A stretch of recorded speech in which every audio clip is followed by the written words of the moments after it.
You don't need more inspiration. You're ignoring the best source of inspiration an artist could have. The thing you're obsessed with, that's what you should be fueling creativity with.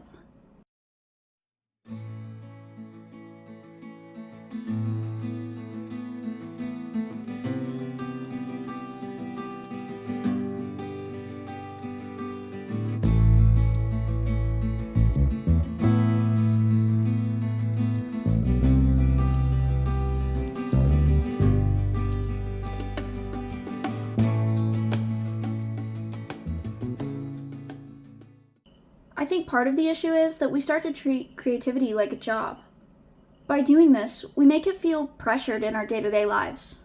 Picture this. You try to sit down and create art on command. To force yourself to do something that is supposed to flow naturally.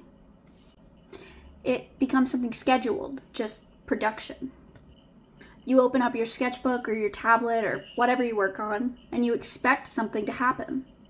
And then you go to Pinterest. You scroll and you search, and you're looking for something to spark creativity again. And somehow you're going to find everything and nothing at all, because you're not actually engaging with inspiration. You're just passively consuming it, quickly and without real depth. And yeah, it makes you feel things, but not always the right things. Sometimes pressure to produce now that you've either wasted time or feel you should be sufficiently inspired. Sometimes it's a mix of motivation and defeat. And sometimes it's comparison, which we all know best as the thief of joy. You save things and then you tell yourself you're going to come back to them, but you don't. And if you do, maybe it doesn't translate into anything meaningful. And it turns into this loop where you scroll, save, just looking for inspiration but never actually finding it. You start building pressure to create something that feels purposeful, something original, something that actually feels like it came from you, while also feeding yourself these small, constant dopamine hits from other people's work, which is probably reinforcing that behavior. And that's just not helping you create. I'm not against the internet as a tool. The opposite, actually. It can expose you to new tools, ideas, new styles, and new ways of thinking. But if you aren't intentional with it, it can disconnect you from yourself just as much as it can inspire you. Because when you're constantly pulling from everything that you see online, you start trying everything, and none of it feels like you. Your work starts to feel disconnected, like it has no identity. And that's why you hear so many full-time creatives say, find your style early. But that is easier said than done. I've been creating for almost 14 years now. I started when I was 11. By 14 or 15, I could do photorealism, so it's not like I couldn't create. So why did it take me so long to develop a style? And the drive to pursue it? Because the issue was never skill. And it's probably not for you either. I think the problem was where I was creating from. After all, if you have the wrong inputs, how could you expect the right output?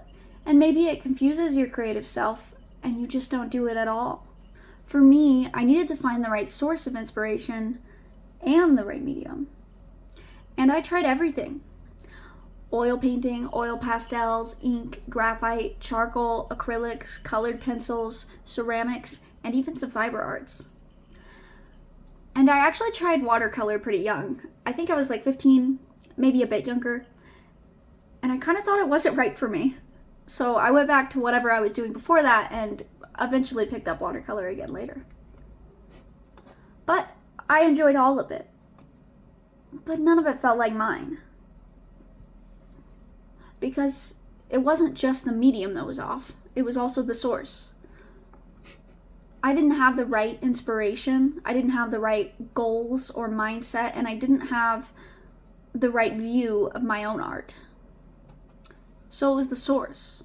I didn't have the right inspiration, and I didn't understand how I wanted to see my art. And I didn't even fully know what I was obsessed with yet. And I do mean obsessed with. Not just things that you like, but things that you think about every day. Things that you pay attention to without even trying. Things that always capture your attention. What do you naturally notice in life? What details attract you? What are your favorite experiences? Not just things you consume, but maybe things that consume you. What do you notice first when you walk into a space? What do you linger on longer than other people? What do you care about that others might overlook? What feels important to you even if you can't explain why? What do you romanticize in your daily life? Maybe like calm mornings spent journaling, or plants or bugs. You can do something creative with any of that stuff. And you can find parallels between one obsession and the other. You should be intentional with what you create and make things that feel like some brand of you. In the kitchen, would you just throw random ingredients into a bowl and expect your dish to taste good? No, right? So why would you do that with art? But how do you take something that you love and turn it into art? Because it is one thing to understand it and another to actually apply it. So I think you have to start by identifying your obsessions. And for me, one of those things is food, which you may see commonly in my artworks, along with flowers, nature, texture, and atmosphere. I already loved cooking, baking, and experimenting. The way flavors come together, the way things are plated, the colors, the contrast, fruit, herbs, vegetables, they're all part of nature. So it all connects. But it's not just food for me. It's the way we experience it. It's cozy or pampering, sometimes relaxed, but it's always indulgent. There's a reason that high-end restaurants feel different. The plating, the lighting, the textures, even the pacing. There's also a reason that local businesses and restaurants often have more appeal. That's because they feel genuine, they feel human, and they connect us more. They evoke emotions when we go there with friends and family. And sometimes it's about the food, and sometimes it's about the atmosphere. And it's not an accident. It's not woozy to say that most things that move us toward a purchase or spending time at a particular place are, at their core, art. Think about the interior design that goes into these establishments. Think about the presentation of food, and then think about your favorite painting. Do they all make you happy? Well, I hope so.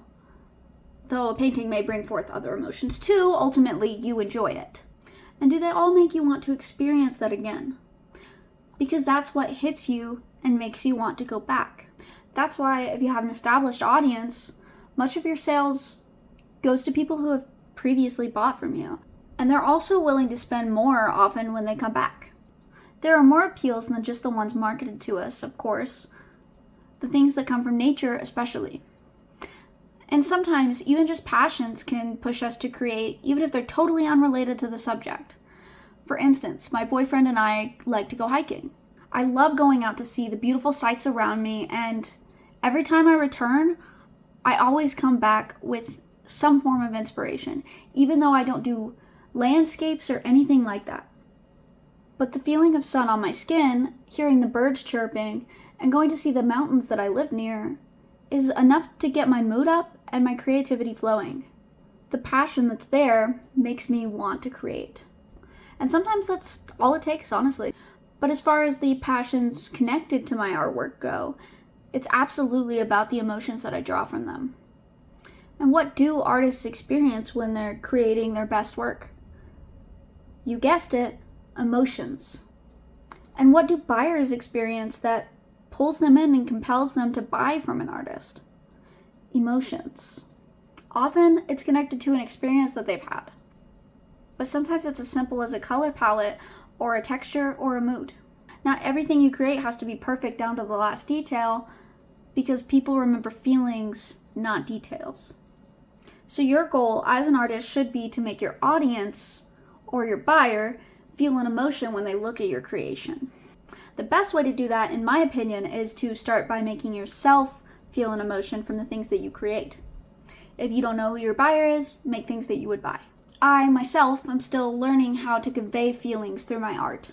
But my goal is ultimately collections that feel nostalgic, homey, antique, and like they belong in the home of a committed foodie or a nature connoisseur. And I think without that feeling of direction, my art was kind of all over the place, and it caused blocks that sometimes spanned months. I think it's not unusual to think if I make myself create, I'll get into it, and then I'll get things going. But in my experience, that's not at all true. You need a real reason. I remember when I was younger, I made myself do a 30-day drawing challenge to draw one thing every single day. But I think I made it like 4 days. And every single thing I created was a different style. And I was young anyway, but the talent was there enough. I just wasn't passionate about the things I was making. So it's not enough to just be passionate about art. You have to have a passion for the subject as well. Use your obsessions. That's where your art is. So instead of telling you to keep chasing new mediums or keep searching for inspiration online, I'd rather tell you this. Use what you already love. Your passions exist for a reason. They already hold your tastes, your instincts, and your perspective. And a lot of artists work this way. There's a nature journalist I watch, Alex Boone. He takes something he already cares about and builds his art from it, combining different parts of his life into something that feels like his completely. And there's something really beautiful about that. I think that's what an artist's life is supposed to look like. If you made it this far, thank you so much for watching, and I'll see you in the next one.